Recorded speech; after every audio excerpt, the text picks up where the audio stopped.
ሰላም። የሰውነት ክብደታችንን መቆጣጠር የምንፈልግ ሰዎች ስለ ካሎሪ ማወቅ በጣም ግድ ይለናል።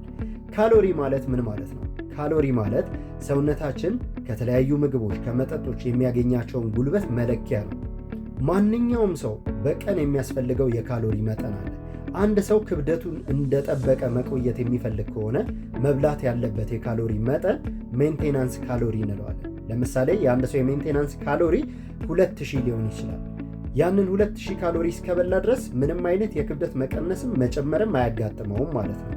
አይ ክብደቴን መቀነስ ፈልጋለሁ የሚል ሰው ደግሞ ከሜንቴናንስ ካሎሪው ከዛ ከ2000 ካሎሪ ያነሰ ካሎሪ መብላት ይጠበቅበታል። ከምግብ ማግኘት የነበረብንን ካሎሪ ማናገኝ ከሆነ ሰውነታችን ወዴት ይሄዳል? ወደ አስቀመጥናቸው የፋት ስቶሮች ይሄዳል ማለት ነው። ስለዚህ ካስቀመጥነው የስብ መጠን ላይ እየወሰደ ያንን ያጣውን ጉልበት ያካክሳል ማለት ነው። በዛ የተነሳ ክብደታችንን እንቀንሳለን።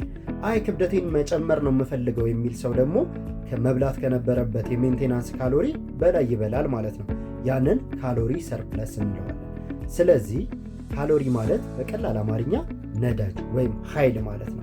መኪና ነዳጅ እንደሚያስፈልገው ሁሉ ሰውነታችንም የተለያዩ እንቅስቃሴዎችን ለማድረግ ካሎሪ ያስፈልገዋል።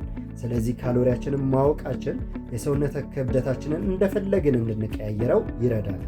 በቀጣይ ቪዲዮ ደግሞ ሁሉም ካሎሪዎች ተመሳሳይ ናቸው ወይስ ካሎሪዎች ይለያያሉ የሚለውን ደግሞ ቪዲዮ ሰራላችኋለሁ። ቻናላችንን ሰብስክራይብ ያድርጉ።